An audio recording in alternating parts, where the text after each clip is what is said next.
Hello, this is Corner Invest. Today I'll be talking about my buy and hold forever stocks as well as the qualities of this buy and hold forever stocks. So when it comes to owning a stock, your duration of ownership should be forever. In fact, most stocks are held less than a year because people trade in and out of their positions too quickly, and all these different stocks they lack the predictability that you must have for all your different stocks. So in today's video, I'll be talking about the stocks to own as well as the qualities of these stocks. So let's talk about the qualities of these stocks first. So the first quality that all these stocks must have is a steady balance sheet. So I want companies that have enough cash to cover for their debt repayments as well as their debt so that they will never go insolvent. I want a company with a durable business with strong history of continued growth. This is extremely important. I want an incredible brand value so that people will still buy their products even in an economic slowdown because they are so highly regarded. And then the last one is I want a strong and predictable business. This one is the most important one out of them. You want stocks that have strong, predictable free cash flow, strong, predictable earnings so that they can continue growing and survive any sort of economic condition. So let's talk about the first stock today, which will be in the tech category. I have three stocks over here, so Google, Apple, and Microsoft. So let's talk about Google stock first. So for Google over here, the problem with the business is it is not predictable enough. It is not as predictable as the other two because they have around 60+% of their revenue coming from advertising. And advertising in itself is an extremely cyclical business because when there's economic slowdown, there's less people buying products. And when there's less people buying products, then there's less advertising. So it's sort of like a loop itself. So for Google over here, advertising is still highly concentrated, and then you have Google Cloud, which is extremely small as well. And then we saw what happened with Google in 2020 and 2022 as well, with the fundamentals taking a hit because of economic slowdown. So I do believe that Google will see some sort of an economic slowdown if we go into a recession. And that's why Google is not predictable enough for me as a buy and hold forever stock. Next stock is Apple. So Apple over here it sells hardware, but the problem with hardware is it is non-recurring. So people can buy an iPhone and then use it for 3 years plus and then not change their iPhone every single year. And that's why I don't think Apple is the most predictable business out of the three over here.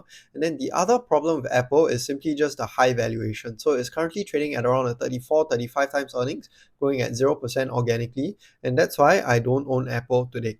So for me in the tech category, the most predictable business, the buy and hold forever stock is Microsoft because Microsoft is the most diversified. It has three revenue streams. You have your Azure, you have Microsoft 365, as well as your personal computing space with your Windows and Xbox and all your different games as well. So I think Microsoft is the most diversified out of these three. And Microsoft has extremely predictable cash flows because you have your Azure as well as your Microsoft 365, which are recurring revenue streams. And then for Microsoft over here, they basically survived the dot-com as well as the '08 crisis, and it is the only company that was able to do so apart from Apple. And that's why for me, Microsoft is a buy and hold company. It is a buy and hold company in the tech category. So as you can see over here, this is Microsoft fundamentals. There's no bump in this way. I mean, there was a bump over here. This is the '08 crisis. There was barely a bump. It looks like it just went down by a bit.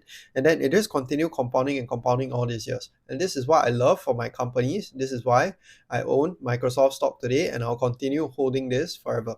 Next one is your legacy business. So your legacy business is none other than Berkshire Hathaway. This company over here is just a juggernaut.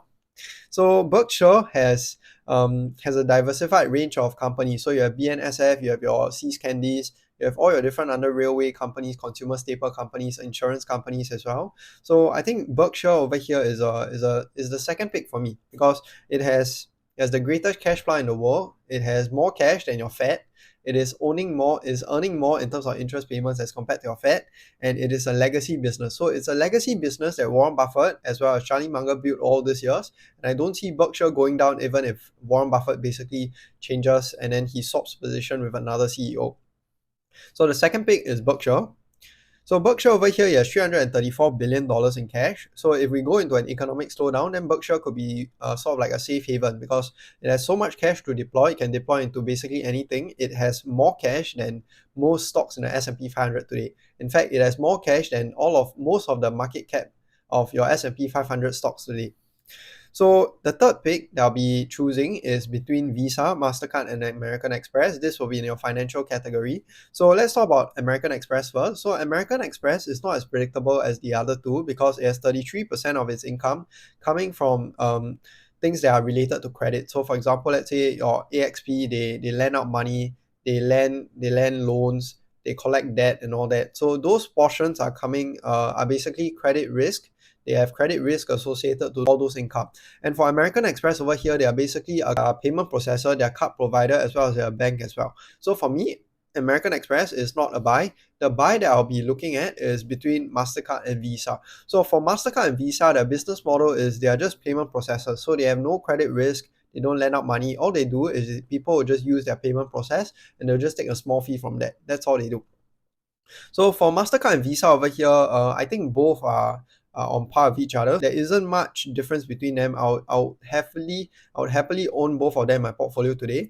And so MasterCard is the higher grower, it has less market share. Visa is the slower grower, it has more market share. And I see them as equals. I want them both in my portfolio. I have Visa today, I don't have MasterCard, but hopefully I'll be able to add soon. And this is my third buy and hold forever stock. Next one is between your Moody's as well as S&P Global. So these two companies over here, they're sort of like in a duopoly in the credit rating business, and they are under your financial tech category. They are both tollgate businesses. They don't own anything. All they do is they just collect rent. So they don't own anything. They give out credit ratings, and then as they give out credit ratings, they take out like a small percentage of the total loan as the revenue.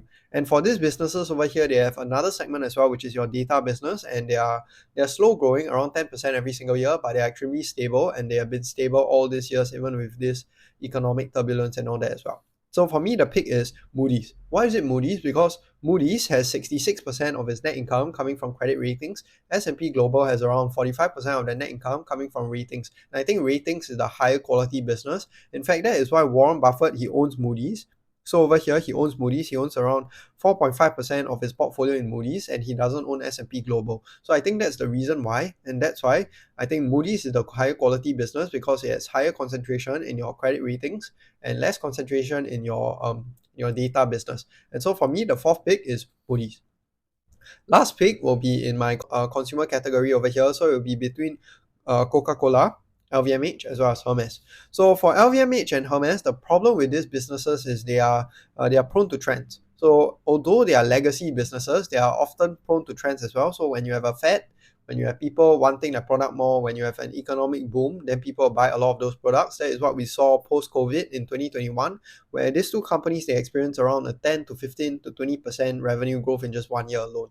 But the problem with LVMH and Hermes is they are susceptible to economic conditions. So basically, when you have a weakening economy, people will stop buying their bags, people will stop buying all these different Birkin and Kelly bags, and that's where you will see an economic slowdown for these companies for sure. So my fifth pick in the consumer category is Coke. Why is it Coke? Coke is not the highest and the fastest growing company out there, but it is the most durable and it is the legacy business. It's an incredible brand value. So Coke's business model today is they don't sell the Coke anymore. What they do is they license out their Coke. They basically give out the brands to all your different bottlers, and then all the bottlers, they will sell all the different Cokes to all your consumers. So they don't do anything. All they do is they just collect royalty on their Coke drinks. And I think this is a incredibly durable business that has been around for tens of years already, and that is why you still see Warren Buffett owning this stock up to today. And so the fifth stock for me will be Coke.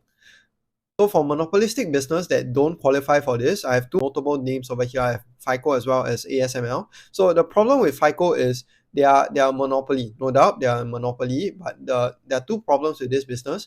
Number one, it's high valuation. Number two, it's too reliant on price hikes. So in 2017, your FICO score was around 45 cents. Currently, it's around $4.50. So it's around a 10x in around 8 years. And if this company continually increase prices all these years, there could be some sort of regulation problem over there.